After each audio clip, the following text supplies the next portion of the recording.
So today I wanted to talk. We're going to talk about using breadth-first search traversal algorithm to find the shortest path on a grid.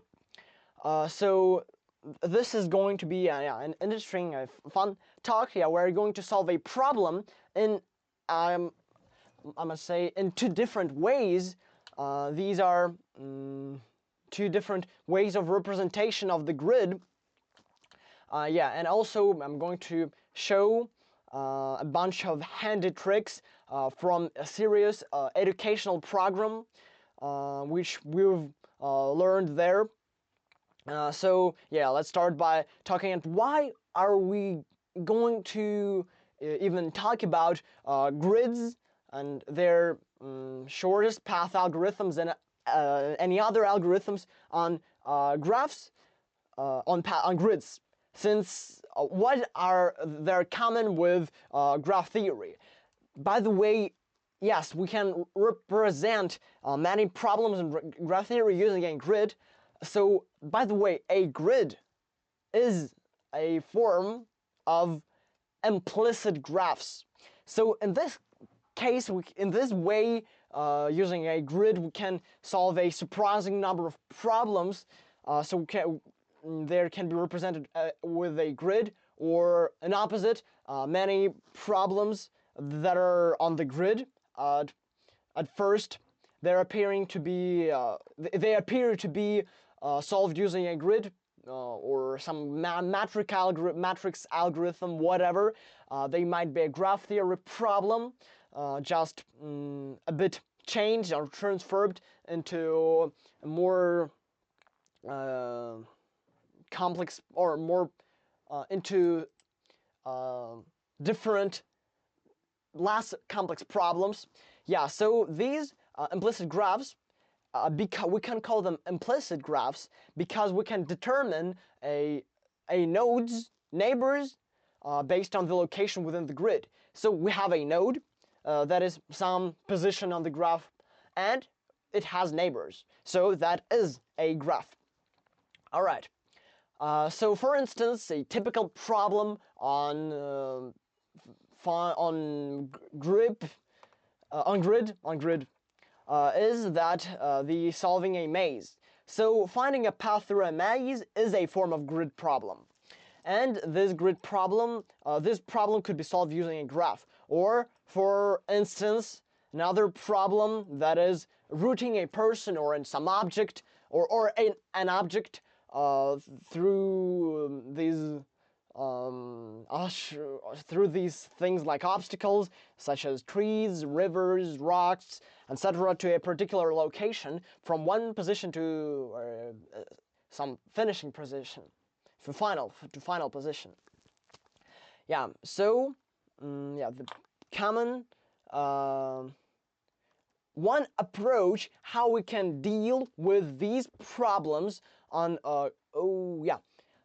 on graph theory, on grids problem, is that we can convert or transform this grid into some format we already know, into a format we already know. That is, for example, an adjacency list, an adjacency matrix, or whatever. So these types of graph representation that we already know. However, this isn't the most effective technique. But we'll get to this a bit later.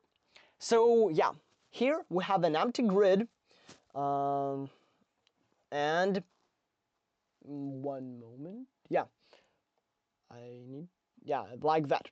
So we have an empty grid, and we want to transform it to the adjacency list or matrix, or both, even both.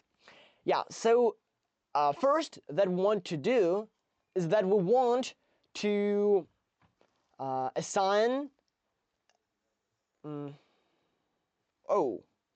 is that we want to label each cell, each of this position on the matrix, on the grid we are given, want to the first thing we want to do is label all the cells in the grid with numbers from 0 to n non-inclusive, where n is the product of the number of rows and columns. So here we have a grid 2 by 3, so 2 times 3 is 6, 6 minus 1 is 5. So here we want to label each cell, and then we want to, as we want to actually create both adjacency list and adjacency matrix, we want to set up these data structure. So we do not have to set up or initialize a map that is the adjacency list. So that is just a map from one node to other nodes. Yeah, that is just what a adjacency list. So we do not have to set it up. However, we must set up a matrix. So a matrix requires us to initialize it. So here we are going to initialize this n plus 1 times n. So it must have 6 elements, 6 rows and 6 columns. So we must initialize a matrix 6 by 6. And also, so in this way we're setting it up. And next we want to so another important note is that here we are assuming the grid is unweighted, and the cells are connected left, right, up, and down. So they are not connected diagonally, only left, right, up, and down. So for example, with node 0, it connects with node 1. So it connects with node 1 and node 2. So node 1 is connected with node 0 and node 3. So we're reflecting it both in the adjacency list and in the adjacency matrix. So here these nodes these edges we're connecting. And next is that node 1 is node 2 is connected with node 0, node 3, and node 4, which reflects the adjacency matrix as well, and so on. So node 3 was 1, 2, and 5, and so on. So here how it works, and that is how we would convert or transform a grid to an adjacency list or an adjacency matrix. So this would work like that.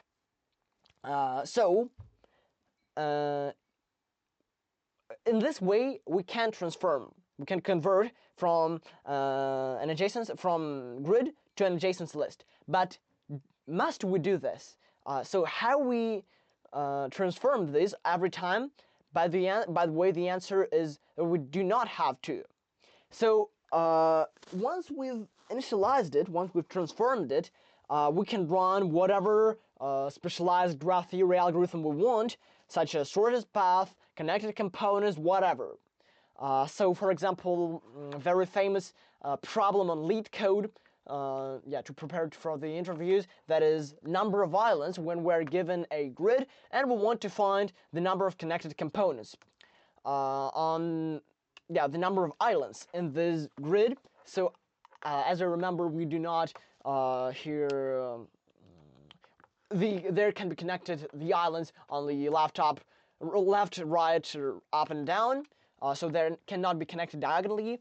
And so when we tried on the educational programming series to solve it, we first, with my teammates in the series in our educational team, we tried first to solve it using transformation from this grid to an adjacency list.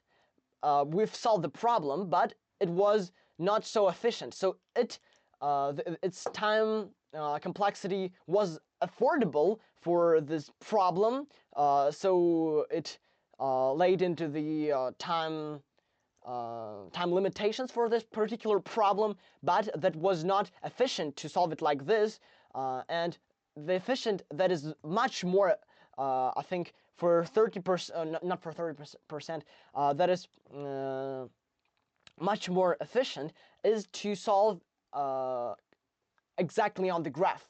So we might not transform it, but we can avoid this transformation because of the structure of the grid.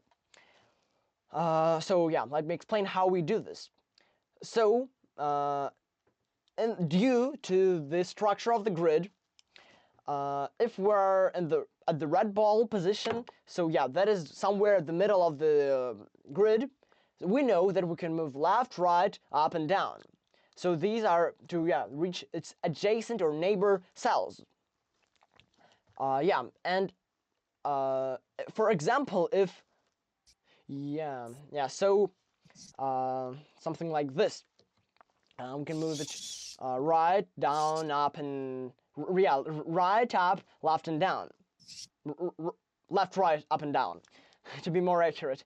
So if to write it mathematically, the red ball is in coordinate RC, that is representing the row and the column. So that row column coordinate R, comma C. So we can add the row vectors, that is -1, 0, 1, 0, 1. 1, 0, 0, 1, and 0, -1. And this way we can reach all adjacent cells, or if the problem allows us to move diagonally, then we could also include vectors like -1, -1, -1, 1, 1, 1, or 1, -1. So these are, in this way, we can mathematically write each transition from one node in this grid to another, in one cell to another, in this way. And let's look at some pseudocode, how we can write on pseudocode or whatever, how we can code this traversing through each neighbor of a node or a cell. So this cell, for example, RC. So first we want to define two vectors which would allow us to easily access these neighboring cells from the current row column position. So these vectors are dr and dc. So first we're defining these vectors, direction vectors for these transitions north, south, east, and west. Broken down into row column components, or dr direction in rows, and dc in columns.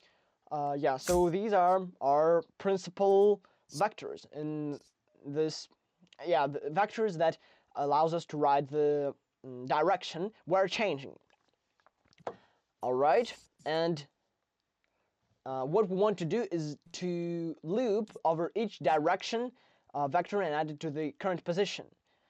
So we're iterating from 0 to 4, non-inclusive because we have only 4 directions, and we add the row direction to the current row, and we make double R or RR variable, and the column direction to the current column to make the double C. That is the new column. So these positions, or the new position we're now at, is double R, comma double C, or RR, comma C. So that is the adjacent cell with some exceptions. So if that might not be the adjacent cell, if node CR is on the border of a grid and we're going out of the bounds. So if the new position is out of the borders, out of bounds, we're checking if it is within the grid. So yeah, if so if it is outside of the bounds, so if new position, if its row or column value is less than 0 or greater than the size of our matrix, that means that we're just continuing it. Otherwise, we know that this is a neighboring cell to the cell we're now looking at, and for example, a depth first search. If we are using depth first search here, at this point, after these logic block somewhere here, if they were passing these two checks, we know that position RR, double C is a neighboring cell, and we're going to traverse it next. So in this case, if we're using a recursion function here, would be a DFS or adding to a queue, if that is BFS, whatever. And also, an important thing is that using this technique is, it is really versatile because we can use it, we can extend it to higher dimensions, or to the problem where we're allowed to go diagonally. So we're just adding new positions to the vector, direction vector. Yeah, in this way, we are doing these things. And also we can work with bigger, higher dimensions, 3-dimension, whatever, because without these direction vector system, if we would write each this transition in hand, by hands, the code would be unreadable, very unclear, and it would contain a lot of copy paste of its own code. Within the case of diagonal problem, that would be 8 copy paste blocks in each problem. So at serious educational program, by the way, our teachers banned or rejected such a solutions because they were unreadable, unclear, and they it was forbidden for us to write such an unclear code. Yeah, so in summary, yeah, this technique is really nice, and next time we're going to talk about how to use this grid breadth first search algorithm to find the shortest path on the grid with some obstacles, etc. So I'll wrap up here. Thank you, Robert. Oh, thank you. Yeah. Yeah. Interesting implementation. This using a vector, a direction vector. Yeah, I think it is more readable, more interesting, whatever. Yeah. Mm-hmm.